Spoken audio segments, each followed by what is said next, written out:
Hello friends, power plant engineering के इस class में आपका स्वागत है। आज हम लोग पावर प्लांट इंजीनियरिंग के अंतर्गत हाइड्रो इलेक्ट्रिक पावर प्लांट में डैम या जल स्टोरेज को पढ़ेंगे। जैसा कि आपको स्क्रीन पे दिख रहा होगा, मैंने एक बार उसको हाईलाइट भी कर दिया है। तो आज की क्लास स्टार्ट करते हैं। डैम हाइड्रो पावर प्लांट का एक सबसे महत्वपूर्ण हिस्सा माना जाता है। यह डैम जहां संभावित ऊर्जा रखने वाला जल जमा होता है उसे डैम बोलते हैं। डैम से जल इलेक्ट्रिसिटी उत्पादन यूनिट में ले जाया जाता है, जिसमें टरबाइन और जनरेटर शामिल है।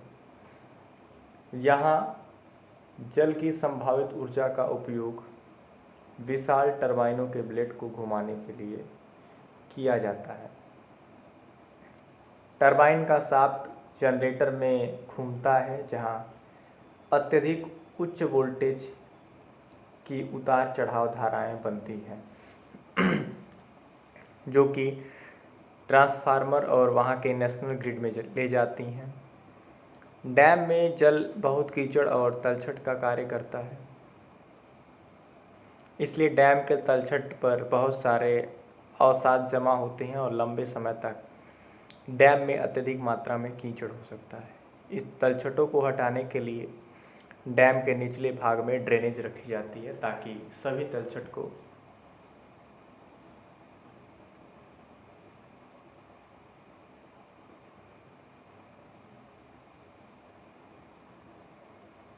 हटाया जा सके।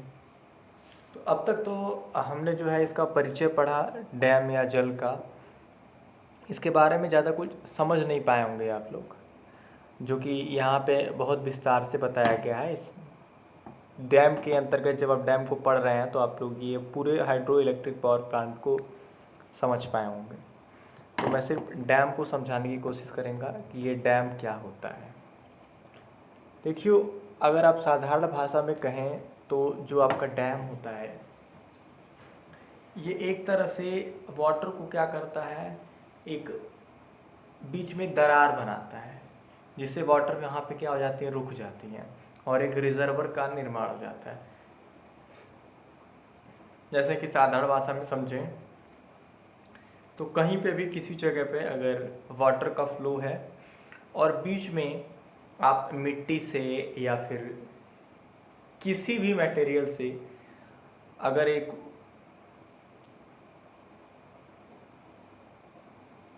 बीच में उसको इकट्ठा कर दे रहे हैं, चाहे मिट्टी का ढेर इकट्ठा कर दे रहे हैं या और किसी मटेरियल से कोई ऊंचा सा एक लेवल बना दे रहे हैं, जो कि वो जो आपके वाटर का लेवल है उससे ऊंचा है, तो वो क्या करेगा, वाटर के बहाव को थोड़ा सा रोक देगा। तो वहाँ पे जहाँ पे आप मिट्टी की परत बनाएंगे या फिर मिट्टी का ढेर लगाएंगे, उसके पीछे पानी जमा हो जाता है। तो जो पानी जो जमा होता है उसको आप स्टोरेज बोलते हैं, और जो आपका ढेर बना होता है उसी को आप डैम कह सकते हैं। तो हम एक फिगर के माध्यम से डैम को समझने की कोशिश करेंगे कि ये डैम होता क्या है।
ठीक है, आपका ये एक तरह से एक फिगर जो मैंने बताया, इसमें रिजर्वर, डैम, पेनी स्टॉक और टरबाइन को दिखाया गया है। तो इधर से वाटर का फ्लो था, ये आपका वाटर का फ्लो था, आपका पानी यहाँ पे रुक गया है तो ये आपका रिजर्वर हो गया। उसके बाद पानी रोकने के लिए आप इस एरिया का इस्तेमाल किए, यानी कि आप इसका इस्तेमाल किए हैं एक सहारे का, तो ये आपका डैम हो गया। उसके बाद पानी को आगे आप प्रवाहित करेंगे और टरबाइन में गुजारेंगे, तो इसी को बोलते हैं डैम। आप लोग नदी के किनारे या फिर जो देखते हैं कि साइड साइड में दोनों किनारों पे ऊंचा सा मिट्टी का परत दर परत या फिर किसी कंक्रीट वगैरह का बनाया जाता है, जो कि एक ऊंचा सा मतलब बड़ा रूप ले लेता है और बाढ़ वगैरह में पानी को पास ऑन नहीं करने देता है, तो उसको डैम बोलते हैं, उसको बांध बोलते हैं। अगर आप हिंदी में इसको समझना चाहें तो इस डैम की हिंदी होती है बांध, साधारण भाषा में। तो यहाँ पे इसका कुछ अलग रोल होता है। साधारण अगर हम बात करें तो डैम को हम पानी के बहाव के दूसरी तरफ पानी प्रवेश ना करें, इस वजह से डैम का निर्माण किया जाता है। लेकिन यहाँ पे पानी की स्टोरेज के लिए या पानी के बहाव को नियंत्रित करने के लिए डैम का निर्माण किया जाता है। अब ये तो बात हुई आपके डैम की। अब ये जितने डैम होते हैं, यानी कि जो डैम होते हैं, ये भी कई प्रकार के होते हैं। अब ये डिपेंड करता है अलग अलग टर्म्स पे। अब ये टर्म्स कौन कौन से होते हैं हम आगे आपको बताएंगे कि डैम कितने प्रकार के होते हैं और उसमें कौन कौन से टर्म्स इन्वॉल्व होते हैं।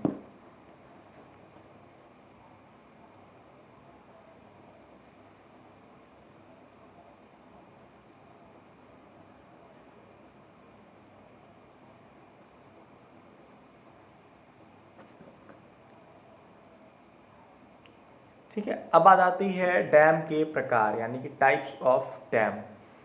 टाइप्स ऑफ डैम में ये जो आपका डैम होता है ये 6 पॉइंट पे बेस्ड होता है, यानी कि 6 प्रकार से बेस्ड होता है। जो कि पहला है आपका निर्माण सामग्री के अनुसार, according to the construction material. पहला है इसमें अर्थ डैम, दूसरा है रॉक फिल डैम, थर्ड है rock and earth fill dam, fourth है चिनाई डैम, फिफ्थ है स्टील डैम और छठा जो पॉइंट है वो है लकड़ी डैम। तो निर्माण सामग्री के अनुसार ये आपके जो डैम होते हैं ये 6 प्रकार के होते हैं। उसके बाद दूसरा पॉइंट है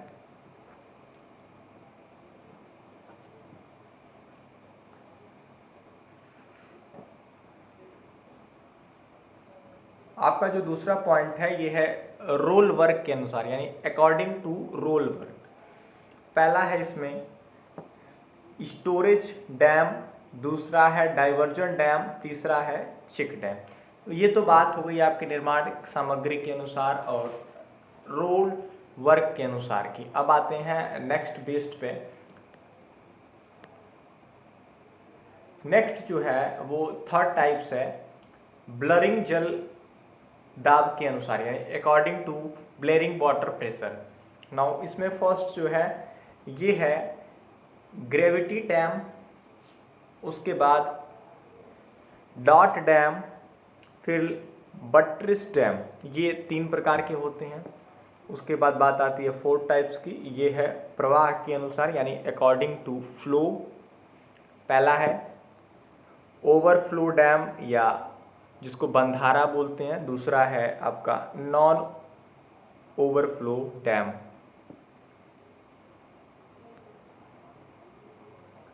अब आते हैं 5th पॉइंट पे। 5th पॉइंट है दृढ़ता के अनुसार, यानी अकॉर्डिंग टू रिजिबिलिटी।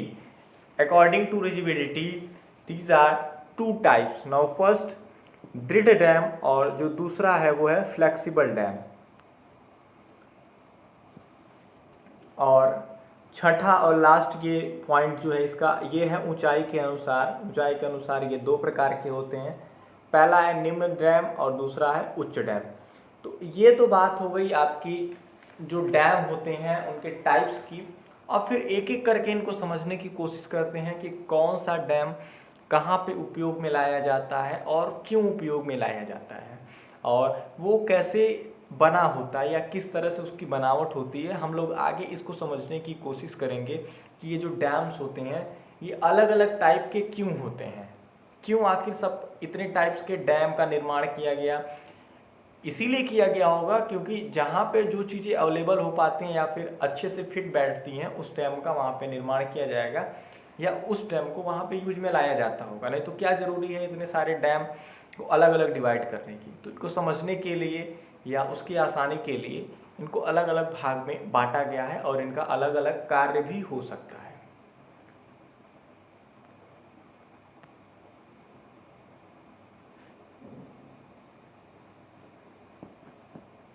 तो हम पहले समझेंगे अर्थ डैम के बारे में कि अर्थ डैम जो है वो क्या होता है।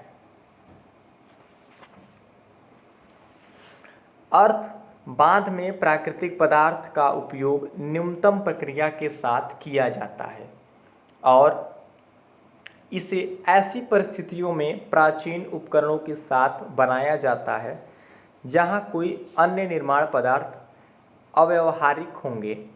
यह आश्चर्य की बात है कि सबसे पहले ज्ञात जो डैम है वो अर्थ डैम है, यानी कि सबसे पहले जिसकी शुरुआत हुई थी जिस डैम की वो अर्थ डैम था।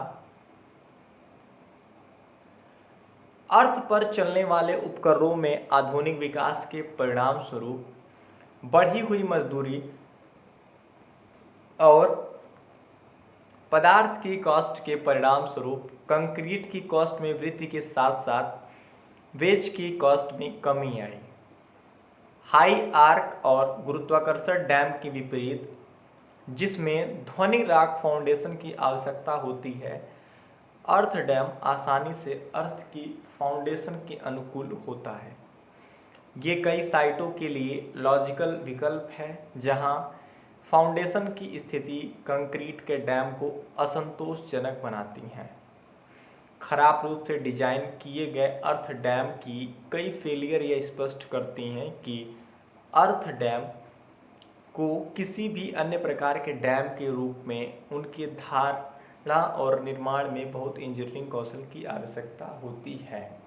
अब आप ये नीचे जो फिगर देख पा रहे होंगे ये अर्थ डैम का फिगर है, जिसको हिंदी में मृदा बांध बोला जाता है। इसमें पत्थर की भराई की गई है साइड साइड में और बीच में एक दीवार बना दी जाती है। नीचे मिट्टी क्या जो सॉइल बोलते हैं या भूमि उसकी परत होती है और रॉक के नीचे मिट्टी और की परत होती है। तो इस तरह से जो आपका अर्थ डैम होता है उसका निर्माण किया जाता है।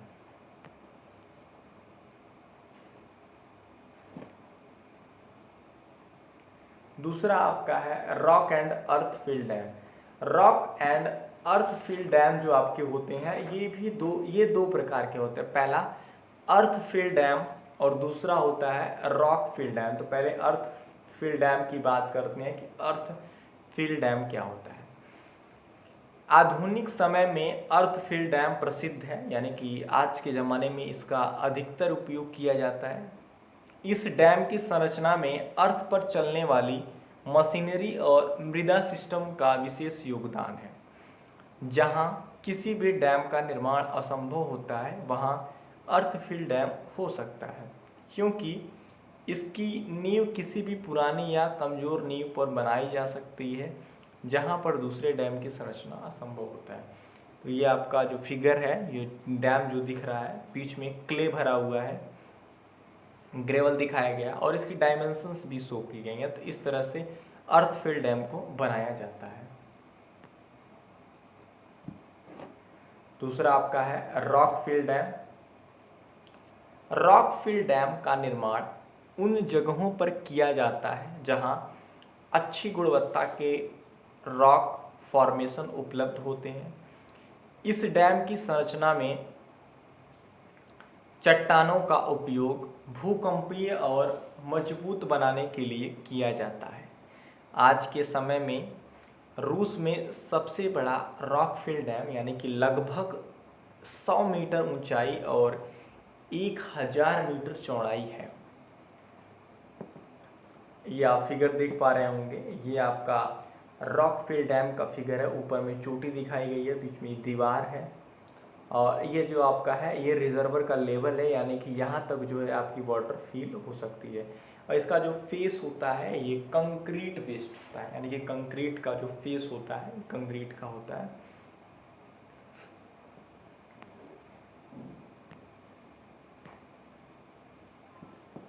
अगला है आपकी प्रबलित cement concrete buttress dam.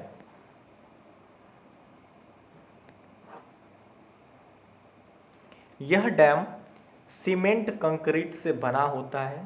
Concrete की एक स्लैब सतह जलाशय की ओर बनाई जाती है और विपरीत दिशा में आरसीसी के एक बट्टे से जुड़ जाती हैं और सड़क का निर्माण बटनों के ऊपर किया जाता है। डैम का निरीक्षण कार्य सड़क मार्ग से किया जाता है और डैम का अधिक नीचे का बल जल के दाब के कारण अपस्ट्रीम यानी कि अपर साइड की ओर अधिक नीचे वाला स्लैब अधिक बल लगता है। यह बल डैम को स्थानांतरित करने के लिए स्थिरता प्रदान करता है।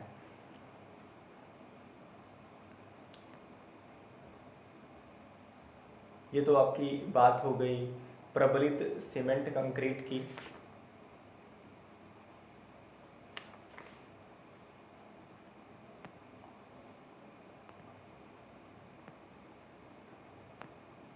अब अगला है आपका आर्च डैम।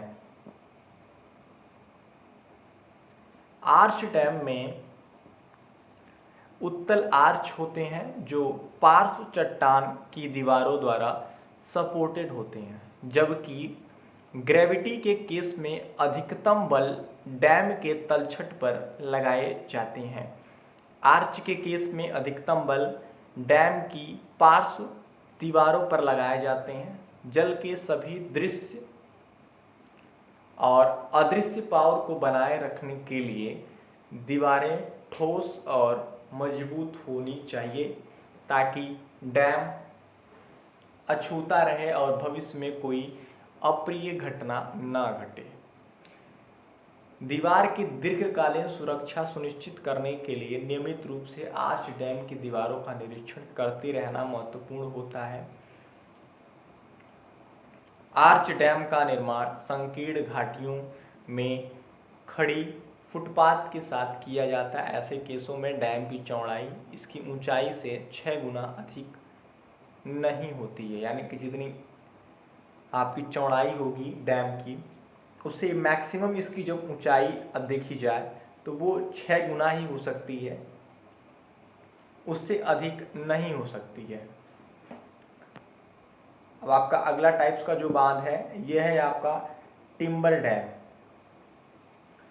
टिम्बर डैम जो है, आप टिम्बर का मतलब लकड़ी ही होता है, तो ये लकड़ी से ही बना होगा। ये नॉर्मल भाषा में आप समझ पा रहे होंगे।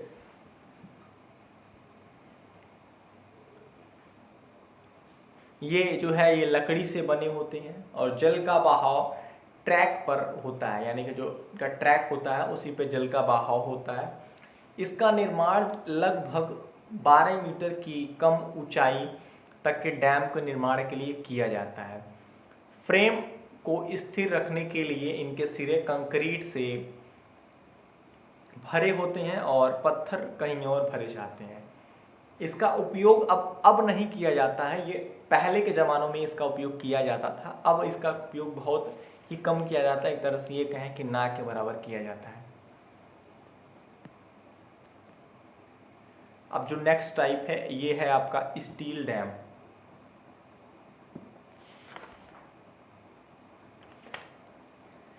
स्टील का उपयोग अस्थायी डैम की तरह अस्थायी डैम में किया जाता है। स्टील के बांध के निर्माण के लिए स्टील प्लेट और ट्रस का उपयोग यानी कि ट्रस का उपयोग किया जाता है। इस प्रकार के बांध 15 से 18 मीटर की ऊंचाई तक के लिए उपयुक्त होते हैं। तो ये तो आपकी बात हो गई टाइप्स ऑफ डैम की। हमने अलग अलग टाइप्स के बारे में पढ़ा, अलग अलग डैम के टाइप्स के बारे में पढ़ा। तो उससे अब तक ये पता चला कि अलग अलग जो आपके डैम थे उनका उपयोग जो था वो अलग अलग परिस्थितियों में हो पाता है। और उनकी ऊंचाई, चौड़ाई या जो मानक होते हैं वो हर एक डैम के अलग अलग होते हैं। और जिस तरह का आप उपयोग करना चाहें या जिस जगह पे या जिस पावर प्लांट में या कैपेसिटी के अनुसार बात की जाए तो उसमें जो डैम उपयुक्त बैठता है उस डैम को वहाँ पे उपयोग में लाया जाता है। तो ये तो आपको बात हो गई टाइप्स ऑफ डैम की। अब नेक्स्ट टॉपिक पे चलते हैं, उसमें शुरुआत करते हैं कि नेक्स्ट टॉपिक क्या है। आपका जो नेक्स्ट टॉपिक है ये है पेनिस्टॉक। ठीक है, आपका नेक्स्ट टॉपिक पेनिस्टॉक है। पेनिस्टॉक को मैं पहले की क्लासेस में भी बता चुका हूँ, एक बार फिर बताने की कोशिश करूँगा। यहाँ पे थोड़ा सा विस्तार पूर्वक को बताया जाएगा।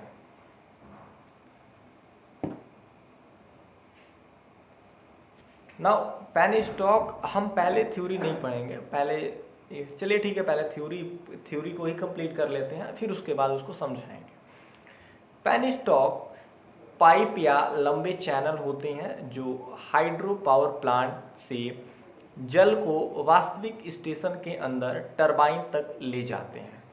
आमतौर पर ये स्टील से बने होते हैं और उच्च दाब के अंतर्गत जल के तहत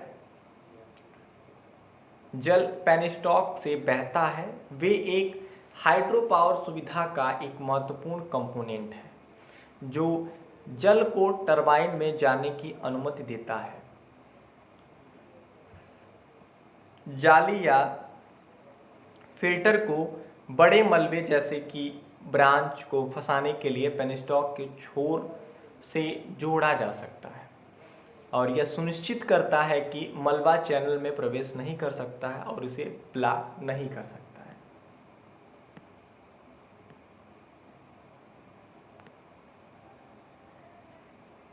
पेनिस्टॉक के माध्यम से प्रवाहित होने वाले जल की मात्रा को स्लुइस से कंट्रोल किया जा सकता है, जो कि एक गेट है जिसे ऊपर उठाने के लिए जल की मात्रा बढ़ाने या घटाने के लिए उठाया और गिराया जा सकता है।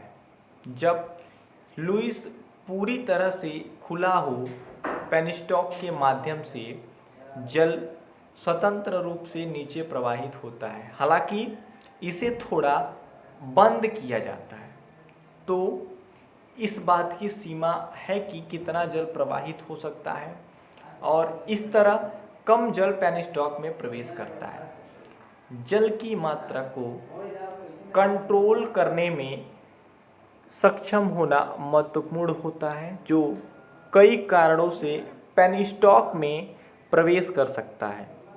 मुख्यतः क्योंकि यह लोगों को जल की मात्रा को विनियमित करने में अनुमति देता है जो दूसरे छोर पर पेनिस्टॉक से बाहर निकलता है। शुष्क मौसम के दौरान आमतौर पर जल के माध्यम से अनुमति देने के लिए पेनिस्टॉक को व्यापक रूप से खुला रहने दिया जाता है, जबकि बाढ़ को रोकने के लिए उन्हें ठंडे मौसम के दौरान आंशिक रूप से बंद कर दिया जाता है। कंटेनर तालाबों को आमतौर पर पेनिस्टॉक के प्रवेश द्वार से पहले बनाया जाता है ताकि जल को स्टोर रखा जा सके। यदि इनका निर्माण नहीं किया गया तो जल का निर्माण फ्लूइड की अतिरिक्त दाब डालेगा। साथ ही पेनिस्टॉक को बंद करने की क्षमता भी सुनिश्चित करती है कि इनका नियमित रूप से निरीक्षण, सर्विसिंग और मरम्मत की जा सके। आमतौर पर मलबे को हटाने के लिए पेनिस्टॉक की नियमित सफाई की जाती है। इन सफाई के दौरान छेद, दरारें और अन्य समस्याओं को खोजा और ठीक किया जाता है। यह विनाशकारी डैम विफलताओं को रोकने में मदद करती है। तो ये तो बात हो गई आपकी जो थ्योरी है, आप थ्योरी किस तरह से लिखेंगे या फिर कैसे बना के लिख सकते हैं, उसकी बात हो गई। अब आपको इस थ्योरी से हमें नहीं लगता है कि पूरी तरह से ये पेनिस्टॉक समझ में आया होगा। तो अब जो हम बताने जा रहे हैं उससे आपको ज़्यादा से ज़्यादा समझ में आएगा कि ये पेनिस्टॉक आखिर होता क्या है। देखिए, ये जो आपका पेनिस्टॉक होता है ये एक तरह की पाइप होती है, ठीक है, जो कि यहाँ पे ये दिख रहा है, ये चीज़ें जो दिख रही हैं। आप देखते होंगे नॉर्मल में जो आपकी पाइप होती हैं, वो पाइप का इस्तेमाल आप अधिकतर पानी के प्रवाह के लिए यूज करते हैं। तो जितना दाब अधिक होगा उसका मटेरियल उतना ही सॉलिड या उतना अच्छा दिया जाएगा। आप लोग जो नॉर्मली यूज करते हैं पानी घरों में या फिर और जगह यूज करते हैं, उनका प्रेशर उतना ज़्यादा नहीं होता है, या फिर जो आप पाइप यूज करते होंगे वो पाइप ऐसा होता होगा कि उसके अंदर जो प्रेशर है उसको वो सह लेता होगा। तो यहाँ पे जो आपकी हाइड्रो इलेक्ट्रिक पावर प्लांट है, यहाँ पे जो आपके वाटर का फ्लो होता है वो उसका प्रेशर जो होता है वो अत्यधिक होता है, क्योंकि वाटर के फ्लो को ऊंचाई से लेके नीचे की तरफ आप उसको प्रवाहित करते हैं। तो जब ऊंचाई से नीचे की तरफ आपकी वाटर प्रवाहित होगी और वो भी कुछ डायमीटर में होगी, तो जो उसका प्रेशर होगा वो अधिक क्रिएट होगा नीचे वाले हिस्से पे, ना कि ऊपर वाले हिस्से पे, नीचे वाले हिस्से पे अधिक क्रिएट होगा। और उसी भाग को आप पेनिस्टॉक बोलते हैं। यानी कि आप ये कह सकते हैं एक लाइन में कि वाटर के रिजर्वर या बांध से जब पानी को आगे की तरफ प्रवाहित किया जाता है और टरबाइन तक पानी को पहुंचाया जाता है, तो उसके लिए जो सहायक उपकरण का प्रयोग किया जाता है वो पेनिस्टॉक होता है। और पेनिस्टॉक की जो आकृति होती है ये पाइप नुमा होती है, जिसमें कि वाटर के फ्लो को आगे की तरफ बढ़ाया जाता है। ये आपकी पेनिस्टॉक की डिफिनीशन होगी। अब पेनिस्टॉक भी जो बना होता है ये अलग अलग मटेरियल का बना होता है, कंक्रीट का भी बना होता है, लोहे का भी बना होता है, ठीक है। यहाँ पे वॉल्व लगा होता है। पेनिस्टॉक के दूसरे सिरे पे, यानी कि जो सिरा आपका टरबाइन से जुड़ा होता है, तो वो टरबाइन के सिरे पे जो आपका पेनिस्टॉक का सिरा होता है वहाँ पे वाल्व लगा होता है, और उस वाल्व से वाटर की को कंट्रोल किया जाता है या वाटर के प्रवाह को रोका जाता है, ठीक है। और आप देख पा रहे होंगे यहाँ पे जो है आपका ये पेनिस्टॉक पाइप है, उसके बाद ये साइड ब्लॉक है, एंकर ब्लॉक है, और पाइप का जोड़ है, यानी कि आप देखते होंगे बीच बीच में पाइप को आपस में जोड़ दिया जाता है। तो पाइप को जोड़ने के लिए कपलिंग वगैरह का इस्तेमाल करके उसको जोड़ा जाता है, ठीक है। और यहाँ पे आपकी पावर हाउसेस वगैरह दिखाई गई है। तो ये आपका कुल मिला के जो फिगर था ये पेनिस्टॉक का फिगर था। आप पेनिस्टॉक को आप अब तक समझ रहे थे। और पेनिस्टॉक जो होता है ये हम कहें कि बिना पेनिस्टॉक के आप इलेक्ट्रिसिटी तो हमें नहीं लगता है कि हाइड्रो इलेक्ट्रिक पावर प्लांट में आप जनरेट कर पाएंगे। क्या आप ये बताएं कि अगर पानी को एक जगह से दूसरी जगह ले जाना है, यानी कि आपको फ्लो करवाना है, तो बिना किसी सहारे की हमें नहीं लगता है कि कोई वाटर के फ्लो को आगे की तरफ बढ़ा पाएगा। तो उस सहारे के रूप में या तो आप पाइप का इस्तेमाल करेंगे या तो किसी और साधन का इस्तेमाल करेंगे। तो पाइप का साधन इसलिए इस्तेमाल में लाया जाता है क्योंकि उसमें जो वाटर की लॉसेस होती हैं वो कम हो जाती हैं। अगर आप और किसी साधन का उपयोग करेंगे या फिर ऐसे ही आप और किसी माध्यम से ले जाएंगे तो जो वाटर का लॉसेस है वो अत्यधिक हो सकता है। और पाइप के माध्यम से जब वाटर को ले जाया जाता है तो उसमें लॉसेस जो है, वाटर के लॉसेस वो कम हो जाते हैं। तो इसीलिए जो है पाइप्स का उपयोग किया जाता है। और यहाँ पे पेनिस्टॉक जो है एक अहम भूमिका निभाता है आपके हाइड्रो इलेक्ट्रिक पावर प्लांट में। तो आज की क्लास में इतना ही। हम आशा करते हैं कि आपको समझ में आया होगा। अब तक मैंने जो भी बताया, आज की क्लासेस में आपको डैम के बारे में बताया गया है, यानी कि जिसको बांध बोलते हैं, और टाइप्स ऑफ डैम के बारे में बताया गया, जिसमें ये आपको बताया गया है कि जो अलग अलग टाइप्स के डैम होते हैं उनका उपयोग कब और क्यों किया जाता है और किस कंडीशन में कौन सा डैम अधिक उपयुक्त माना गया है या अधिक उपयुक्त होता है। उसके बाद हम लोग पढ़े हैं आज की क्लास में, जो कि अभी हम डिस्कस कर रहे थे, पेनिस्टॉक के बारे में। तो आज की क्लास में इतना ही। Thank you.